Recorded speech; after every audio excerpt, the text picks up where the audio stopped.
చంద్రబాబు నాయుడు గారు చేసేటువంటి అభివృద్ధి ఏదైతే ఉందో ఆ అభివృద్ధి వలన లబ్ధి పొందేది కేవలం ఒక వర్గమే. కొంతమంది మాత్రమే లబ్ధి పొందుతారు, కోటీశ్వరులు అవుతారు. 100 కోట్లు ఉన్న వాళ్ళు 1000 కోట్లు సంపాదిస్తారు, 1000 కోట్లు సంపాదించే వాళ్ళు లక్షల కోట్లు సంపాదిస్తారు. ఈ అభివృద్ధికి సంబంధించినటువంటి ఫలితాలన్నీ కొద్ది మందికి మాత్రమే అందుతాయి తప్ప అట్టడుగు ఉన్నటువంటి ప్రజలకు అందం. ఈ విధానం మంచిది కాదు, ఇది తప్పుడు విధానం అని చెప్పేసి జగన్మోహన్ రెడ్డి గారు ఈ సంక్షేమ పథకాలని నేరుగా పేద ప్రజలకు అందించేటువంటి ప్రక్రియ ఆయన మొదలుపెట్టాడు. ఇది సమసమాజ నిర్మాణంలో ఆయన తీసుకున్నటువంటి ఒక విప్లవాత్మకమైనటువంటి విధి విధానం. బాబాసాహెబ్ అంబేద్కర్ ఏ సమసమాజ నిర్మాణం కోసం కలగన్నాడో, ఏ అసమానతల రూపం మాపటానికి ఆయన జీవితం అంతా పోరాటం చేశాడో, ఏ వివక్ష పోవాలని బాబాసాహెబ్ అంబేద్కర్ తన జీవితం అంతా ఉద్యమించి చేశాడో, ఏ స్త్రీ జాతి అభివృద్ధి చెందాలి, వాళ్ళ యొక్క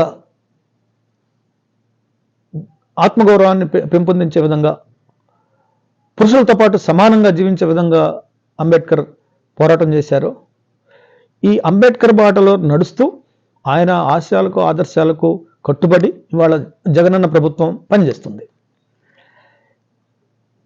ఆర్థికంగా, రాజకీయంగా, సామాజికంగా అన్ని రకాలుగా ఈ అసమానతలు తగ్గి సమసమాజ నిర్మాణం జరగాలనేటువంటిది జగనన్న యొక్క ధ్యేయం. అదే అంబేద్కర్ బాటలో ఆయన నడుస్తున్నాడు. ఇక చంద్రబాబు విషయానికి వస్తే ఒక పెద్ద రాజధాని నిర్మించాలి, ఒక ప్రపంచంలో అతిపెద్ద నగరాన్ని, మహానగరాన్ని నిర్మించాలా, తద్వారా రాష్ట్రాన్ని అభివృద్ధి చేయాలి అనేటువంటి ఒక ఊహాజనితమైనటువంటి కార్యక్రమాన్ని తీసుకుని ఇటు రాజధాని నిర్మించలేకపోయాడు, తాత్కాలిక రాజధానిని నిర్మించారు. పేదవాడికి మాత్రం జరిగింది శూన్యం.